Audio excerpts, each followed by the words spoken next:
Hello বন্ধুরা, welcome back to my channel. আমি মমতা। তোমরা সবাই কেমন আছো?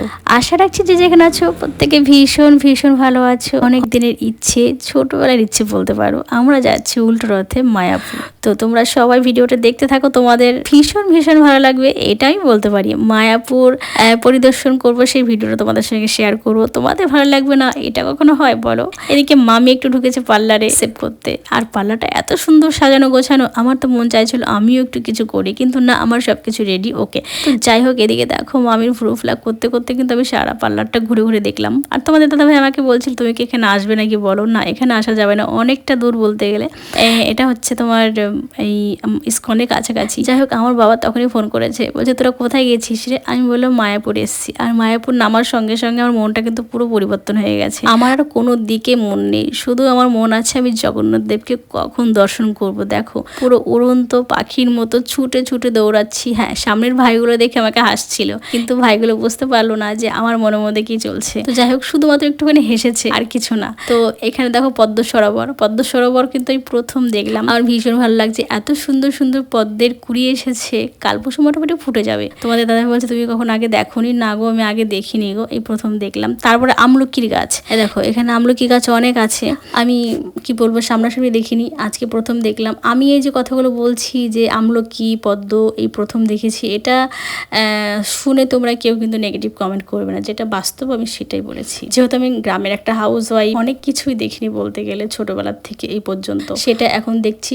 সবটাই তোমাদের দাদা ভাইয়ের জন্য। আর আমি ছুটতে ছুটতে চলে এসেছি এখন জগন্নাথ দেবের রথের সামনে। তো সত্যি কথা বলতে এতটাই ভালো লাগছে, জগন্নাথ দেব, সুভদ্রা, বলরাম তিনজনেই মাসি বাড়ির থেকে বাড়িতে ফিরছে। সত্যি এই দৃশ্যগুলো দেখলে বা ভাবতে গেলে কতটা ভালো লাগে তোমরা বুঝতে পারছো। আর এত লোকজন দেখো তোমরা, আমি তো পুরো ঠেলে গুজে একদম দাঁড়িয়ে আছি যে আমি রথের দড়ি ধরে টানবো, আমার ইচ্ছে এটা অনেক দিনের।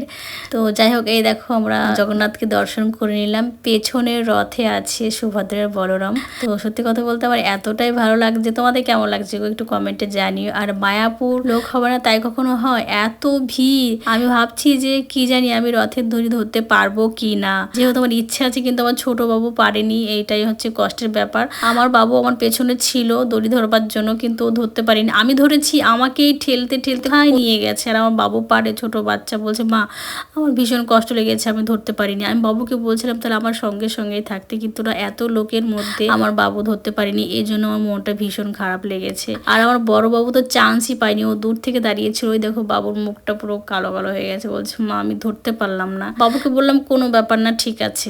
আর একই তালে একই সুরে ব্যান্ড বাজানো, বোনদের নাচ গান, সত্যি ভীষণ ভালো লাগছিল। এই দেখো তোমরাও একটু দেখে নাও। আর এত সুন্দরভাবে ওরা ব্যান্ড বাজাচ্ছে, তোমাদেরকে একটু শোনাবো, না শোনালে হয়? সত্যি আমার ভীষণ ভালো লাগছিল, যেহেতু সবকিছুই প্রথম প্রথম দেখছি, এই জন্য আমার মানে অনেকটাই ভালো লাগছে। আর যারা অনেক দেখেছো, বারবার দেখেছো, যারা ইস্কনের কাছে বাড়ি, তারা হয়তো বলবে এটা কোনো ব্যাপার না, কিন্তু আমার ভীষণ ভালো লাগছে। তোমরা একটু ব্যান্ড বাজানোটা দেখে নাও। শুনেছি প্রথম রথের দিন নাকি আরো সুন্দর সুন্দর ডেকোরেশন হয়েছিল, সেদিন তো আসতে পারিনি, তাই আজকে দেখে মনটা ভরে গেল।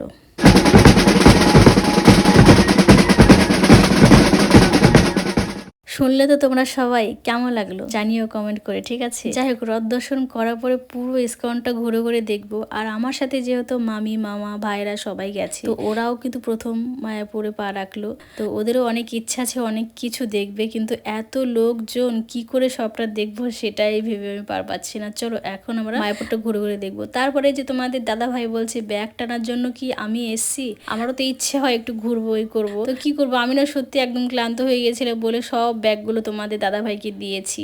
আর আমি দেখো একটু হাত পা হালকা করে হাঁটছি, তো এতটাই ভালো লাগছিল। মামি বলছে তাহলে আমার ব্যাগগুলো কে নেবে, আমার কথা বলছে, মামার কাঁধে সব চাপিয়ে দিয়েছে। তারপর দুজনে মিলে একটুখানি ফটোশুট ভিডিও, আমার মেয়েদের ইচ্ছে মায়াপুর এসছি, আমরা একটু সুন্দর সুন্দর ভিডিও করব। আমার ছোট বাবু বলছে মা একটু ভালো করে করো, তোমার এই সমস্ত জিনিসগুলো সবই স্মৃতি থেকে যাবে। সত্যি আমার ভীষণ ভালো লেগেছে। আর এই যে দেখো মায়াপুর ইস্কনটা এখনো রেডি হয়নি, শুনেছি শুনেছি আরো কয়েক বছর লাগবে, তারপর ইস্কন রেডি হবে। যাই হোক, আমরা কিন্তু এখন সোজা চলে যাচ্ছি গোশালার দিকে। মানে আমাদের সঙ্গে যে এসছে মামির দুটো ছেলে, তো ওরা দেখবে গোশালায় বড় বড় গরু দেখবে, ওদের ইচ্ছে গোমাতাকে দেখবে। আর দেখো সেখানে কিন্তু দেখা হয়ে গেছে আমার ইউটিউব ফেসবুকের ভালোবাসার একটা দিদি ভাইয়ের সঙ্গে। তো সত্যি ভীষণ খুশি হয়েছি যে আমাকে দেখো আমি কিছু পাই আর না পাই, কিন্তু সোশ্যাল মিডিয়া থেকে এই যে সবার ভালোবাসা পাচ্ছি, এটাই কিন্তু আমার কাছে সব থেকে বেশি পাওনা। তো যাই হোক, দিদিভাইয়ের বাড়ি হচ্ছে রানাঘাট, দিদিভাইও ভিডিও করে। যাই হোক, মা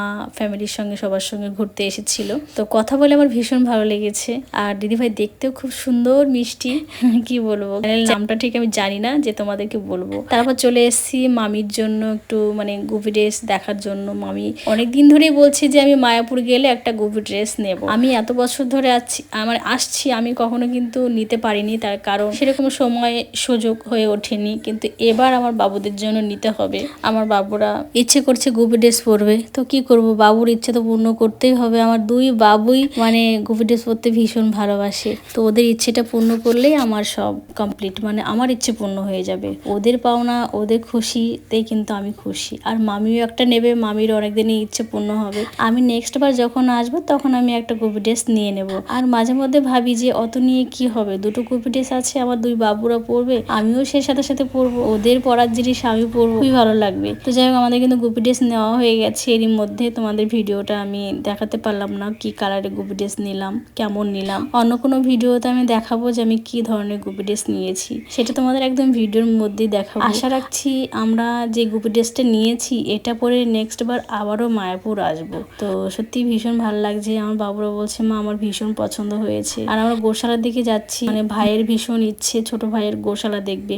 একটুখানি গিয়েই একটা দিদিভাই বলছে গোশালা বন্ধ হয়ে গেছে, মানে সন্ধ্যে 6টা হয়ে গেছে, মানে এখন আর গোশালা বন্ধ, মানে খোলা থাকবে না।